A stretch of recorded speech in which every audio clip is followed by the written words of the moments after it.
Hey guys, welcome back.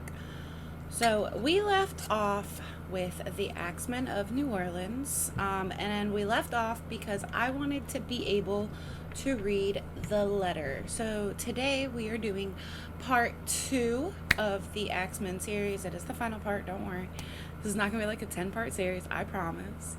Now, we are going to do a super simple makeup look because a lot of this video is going to be me reading this long letter. But we are going to be playing in something I haven't played in a while, and that's the mini breaker. Like, literally, I have not touched this palette in a while. So, let's go ahead, let's get started, and let's pick up where we left off with the Axeman of New Orleans.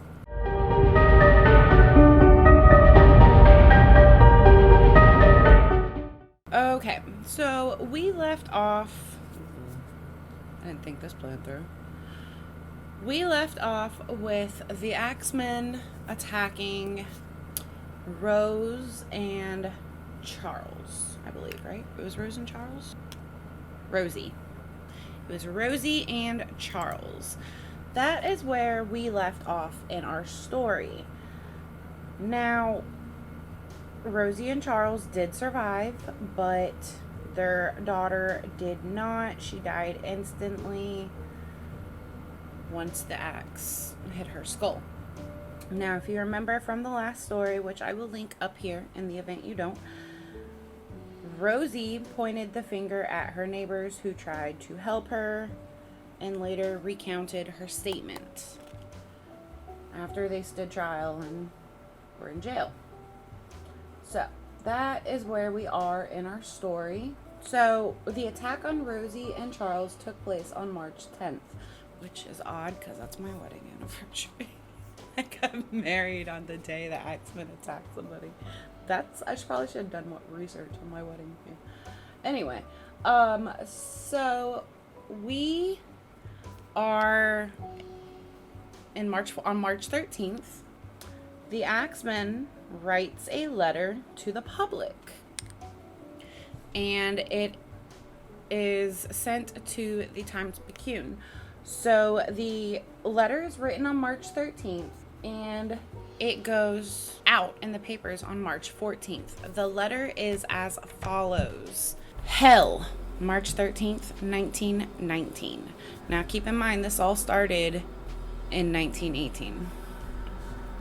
Esteemed mortals of New Orleans, they have never caught me, and they never will.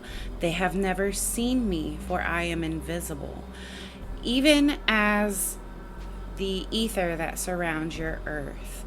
I am not a human being, but a spirit and a demon from the hottest hell. I am what you Orleanians and your foolish police call the Axeman.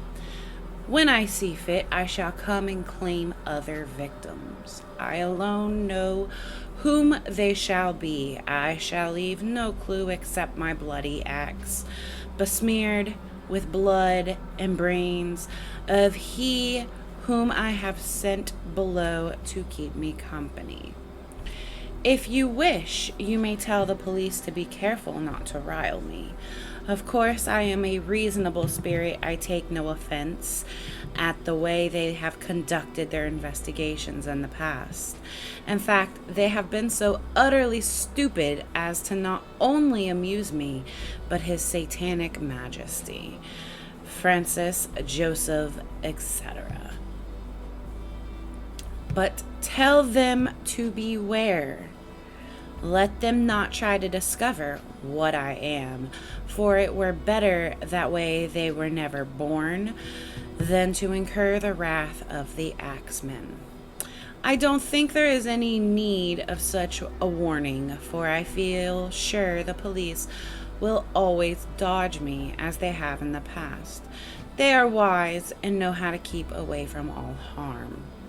Undoubtedly, you Orleanians think of me as the most horrible murderer, which I am, but I could be much worse if I wanted to.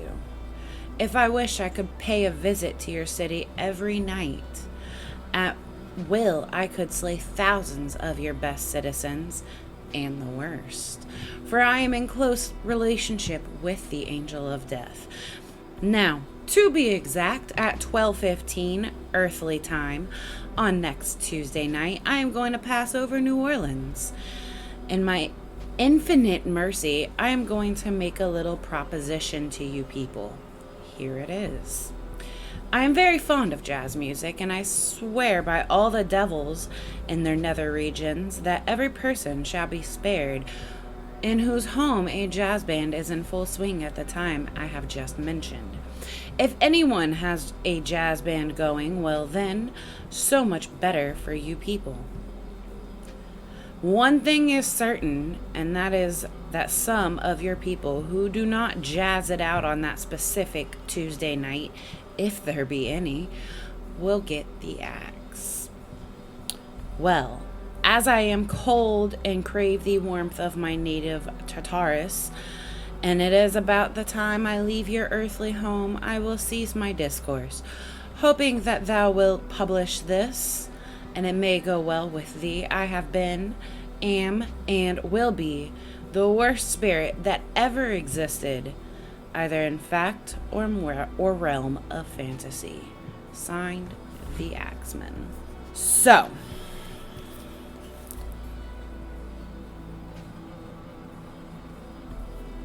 he said he would come to attack the city on Tuesday, March 19th at 12:15 a.m. midnight. Now, here's the thing that gets me. He claims he's a demon, right? The witching hour's 3. So maybe since you're claiming you're a demon and not Satan himself, you don't want to do 3 a.m.? Maybe you got a bedtime, maybe you got a curfew. I don't know. I just think that 12:15 is oddly specific. So anyway, it's not why we're here today. To try to figure out his reasoning. When the clock struck 12:15 on Tuesday, March 19th, the city was alive with jazz music. Everyone was blaring the jazz music from their homes, from bars. And Joseph Davila even created a song entitled The Mysterious Axeman's Jazz. It would later go on to become a huge hit, and the Axeman was clearly satisfied with what he heard because he didn't commit any murders that night.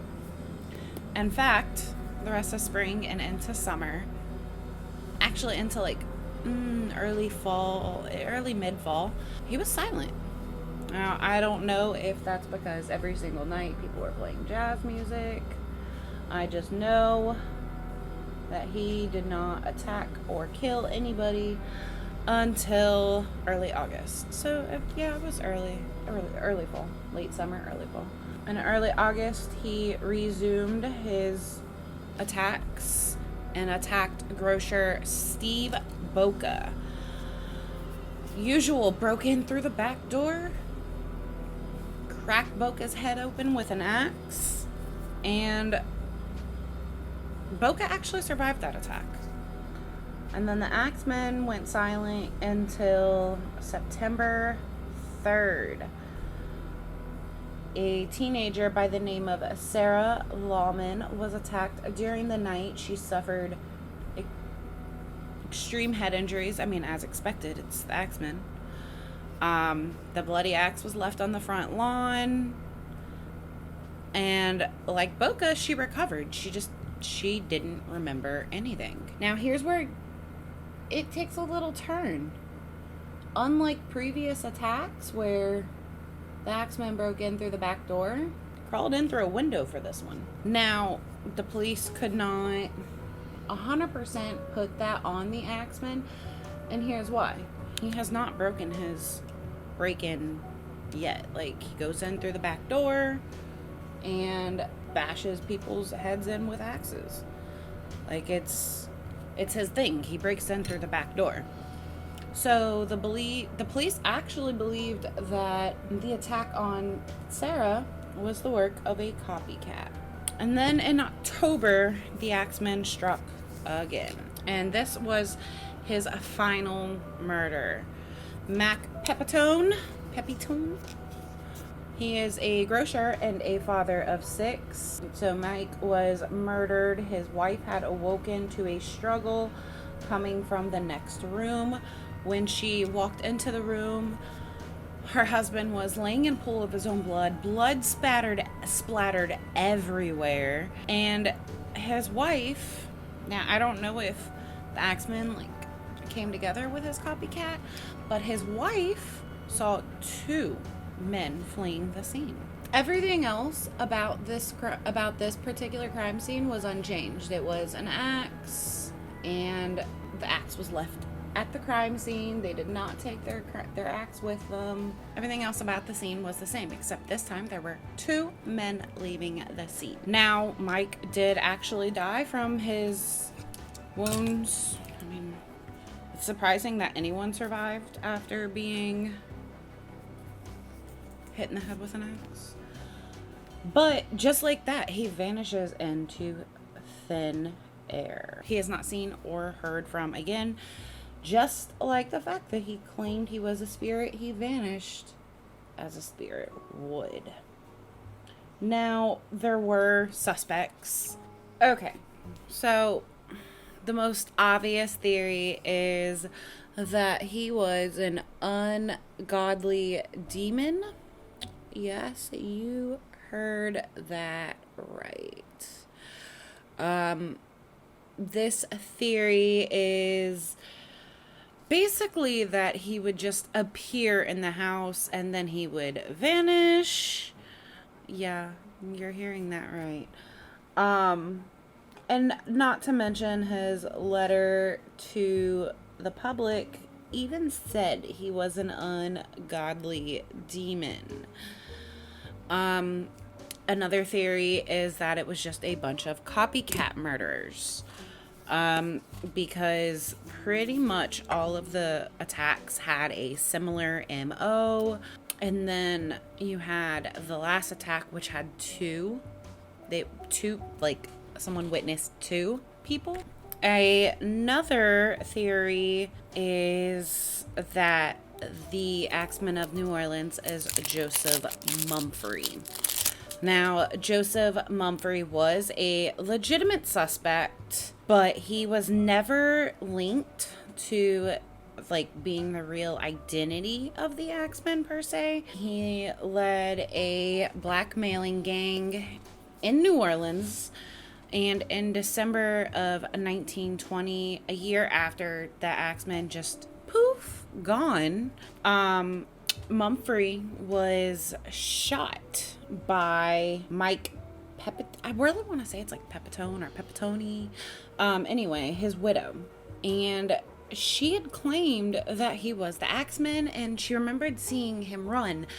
Now, the night her husband was killed. Now, keep in mind, she said there were 2. Mumphrey had been in prison during 1912 and 1918 when the attacks stopped. And then he was released around the time that the attacks began again.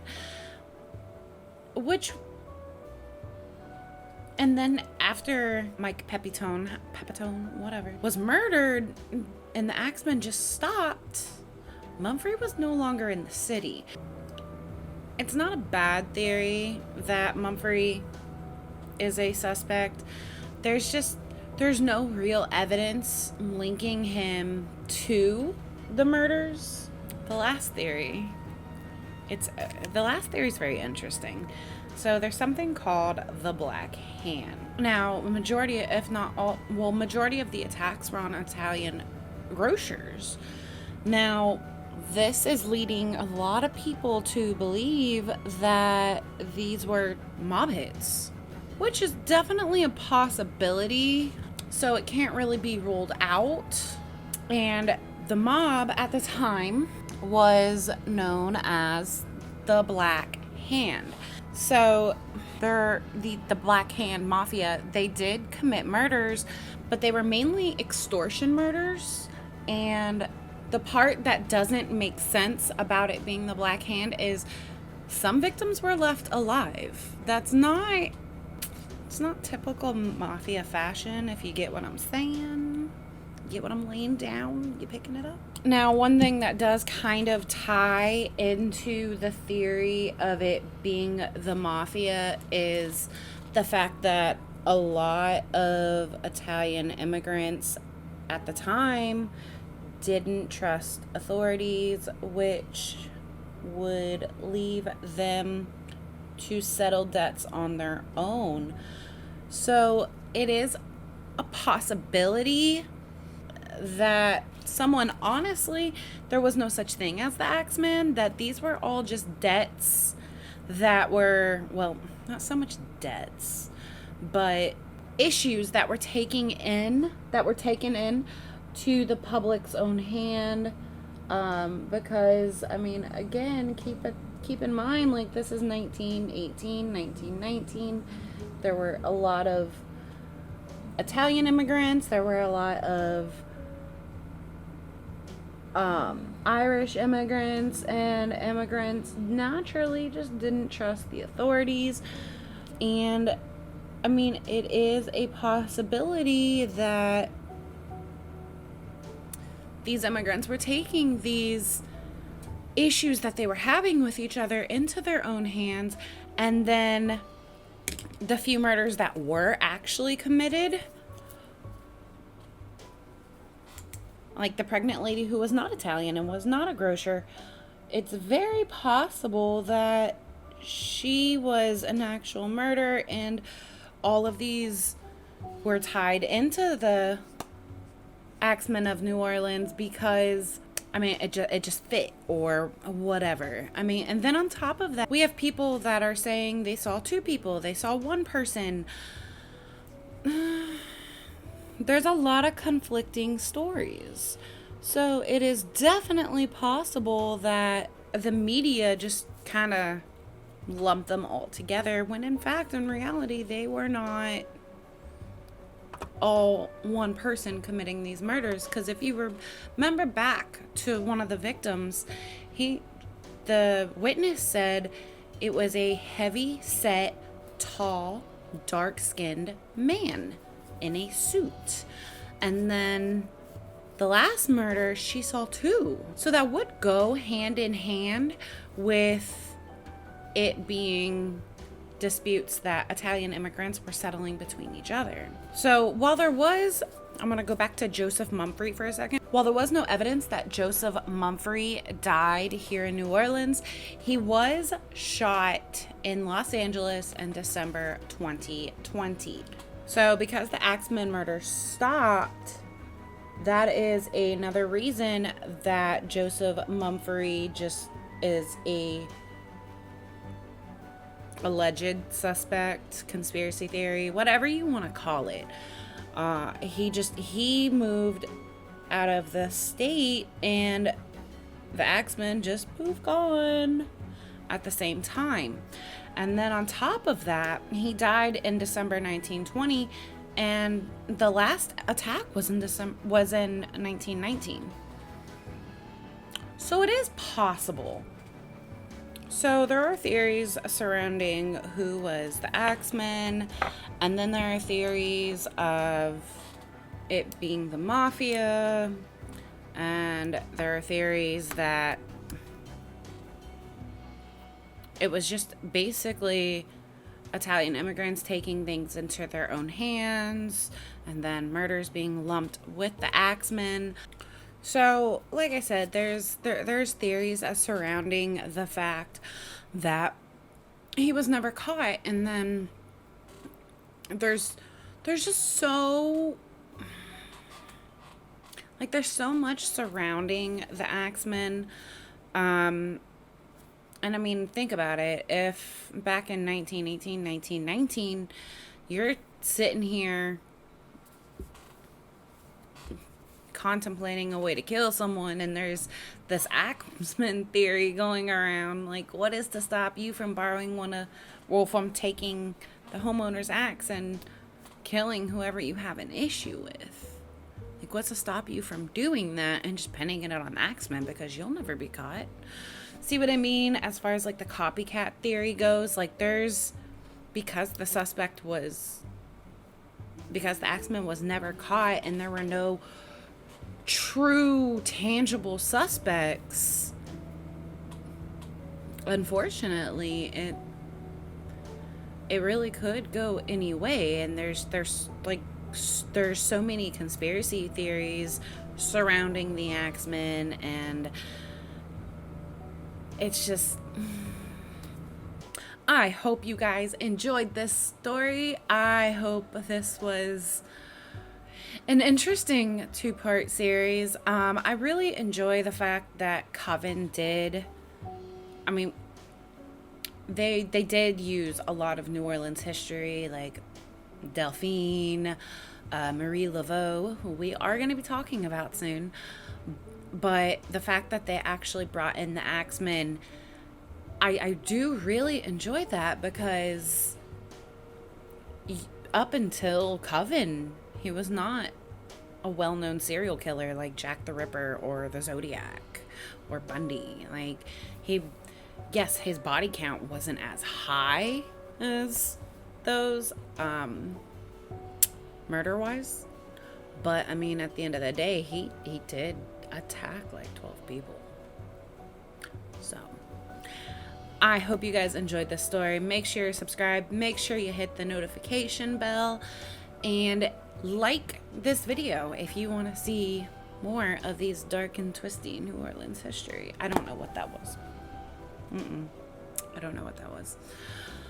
If you have a story about New Orleans history that you think I have no information on or is not already on my list, make sure you comment down below letting me know so that we can share that story with the public. And I will do thorough research. I have one on a school here in New Orleans that I am presently researching. By a subscriber, Jess. She commented on a video about one, and I'm diving into the research of that as we speak, basically. All right, guys, I will see you on Saturday. Have a beautiful day. I love you. Bye.